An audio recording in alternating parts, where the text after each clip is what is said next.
اس بات پر دھیان دینے کی ضرورت ہے اور سمجھنے کی ضرورت ہے کہ قرآن کریم میں جہاں کہیں بھی جیسے کہ اس صورت میں ایک سے زائد مرتبہ کافر اور کافرین کے لفظ کو دہرایا گیا ہے، تو اس لفظ کو سن کر آج کے زمانے میں بہت سے وہ لوگ جو غلط پروپیگنڈے کا شکار ہیں، قرآن کے خلاف اور محمد الرسول اللہ صلی اللہ علیہ وسلم کے خلاف اور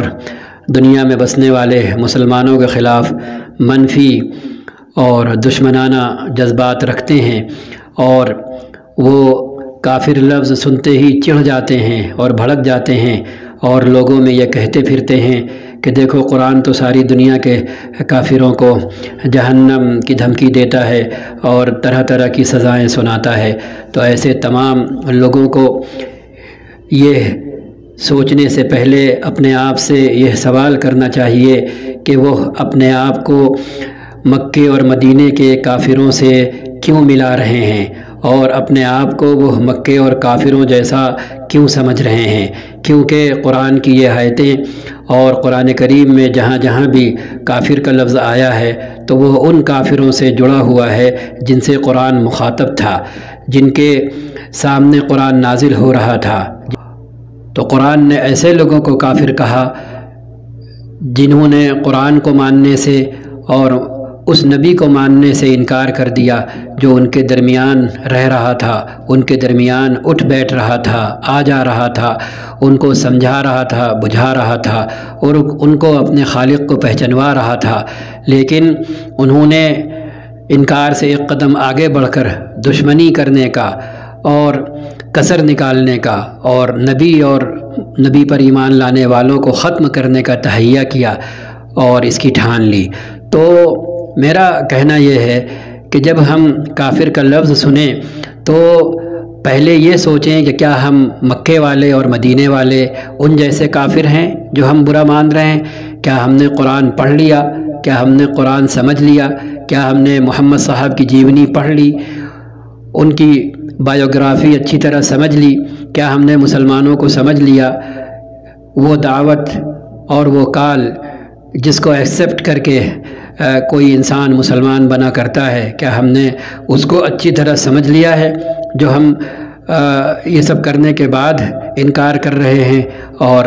ایک قدم آگے بڑھ کر کے دشمنی کر رہے ہیں؟ اگر یہ چیز نہیں ہے اور ہم ایسے نہیں ہیں تو ہم خود سوچیں کہ ہم اپنے آپ کو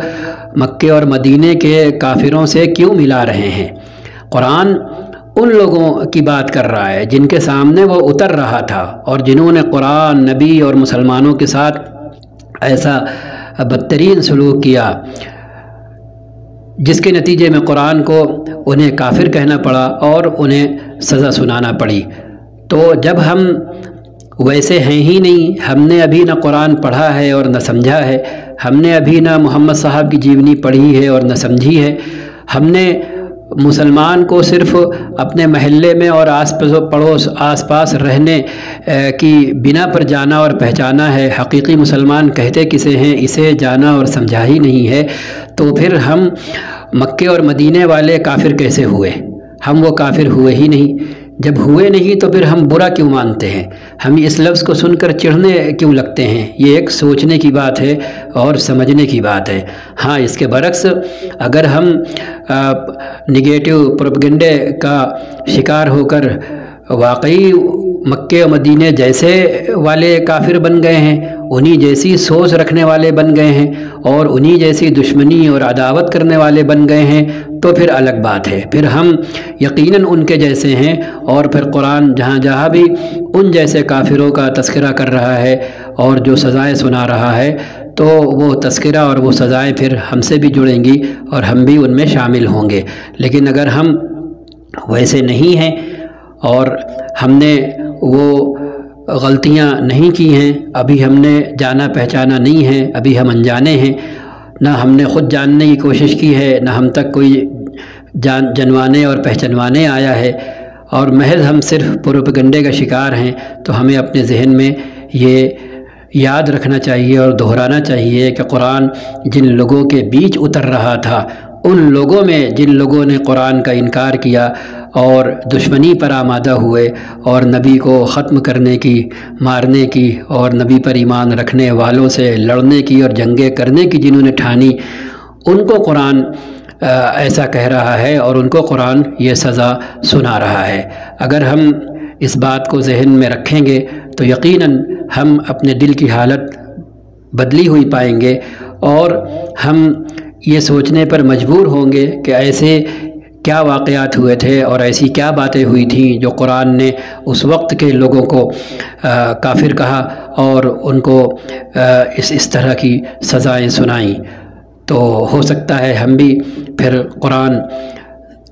نیوٹرل ہو کر اور ہر قسم کی منفی اور سوچ سے آزاد ہو کر قرآن پڑھنے والے بنے، محمد صلی اللہ علیہ وسلم محمد صاحب کی جیونی پڑھنے والے بنے، اسلام کو سمجھنے والے بنے، اور پھر اس کے بعد ہم خود اپنے دل کی حالت دیکھیں کہ وہ ہمیں قرآن سے دشمنی پر اور محمد صاحب سے دشمنی پر اور مسلمانوں سے دشمنی پر آمادہ کرتی ہے، یا یہ کہ ہمارے دل کی حالت ہم سے کچھ اور کہتی ہے، کیونکہ یہ اٹل حقیقت ہے اور پتھر کی لکیر ہے جسے کوئی مٹا نہیں سکتا ہے، اور کوئی کتنے ہی انکار کرے اس کے انکار کے باوجود یہ بات ختم نہیں ہو سکتی، مٹ نہیں سکتی دنیا سے کہ ہمارا اور آپ کا سب کا ایک پیدا کرنے والا ہے۔ اس نے ہماری آپ کی رہنمائی کے لیے، گائیڈنس کے لیے ایک سلسلہ قائم کیا اور کچھ بندے بھیجے جن کو نبی کہا جاتا ہے، اور آخری نبی محمد رسول اللہ صلی اللہ علیہ وسلم ہیں، جو ایک ایک انسان کی طرف اور ہر مانو کی طرف جو ہے بھیجے گئے ہیں، ہم چاہے مانیں اور چاہے نہ مانیں۔ تو ہم دشمنی کر کے اور انکار کر کے اور خاص طور پر بنا پڑھے لکھے اور بنا سمجھے انکار کر کے صرف اپنا ہی نقصان کریں گے اور اپنا ہی ستیہ ناش کریں گے۔ لیکن اس کے برعکس اگر ہم ہر طرح کی نگیٹو سوچ سے اور نگیٹو پروپیگنڈے سے آزاد ہو کر کے اور بات کو سمجھنے والے بنیں گے تو ضرور ہم کو سچ کا پتہ چلے گا، کیونکہ جو چیز آخری ہے اس کا تذکرہ اس سے پہلے ضرور ہوگا۔ اسی لیے دنیا میں جتنی قومیں بستی ہیں اور جو یہ دعویٰ کرتی ہیں کہ ان کے پاس آسمانی کتاب ہے، تو پھر ان کا کام ہے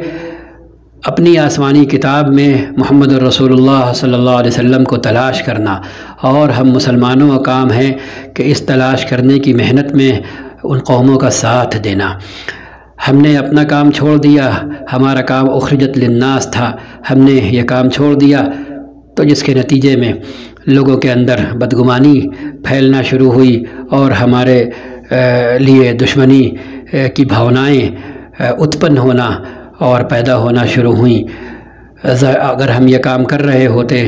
پہچنوا رہے ہوتے، سمجھا رہے ہوتے اور دکھا رہے ہوتے، تو یقیناً کوئی بھی دنیا میں ایسا نہیں ہے جو اجنبی کو اجنبی مان کر سلوک کرے، دشمنی بھرا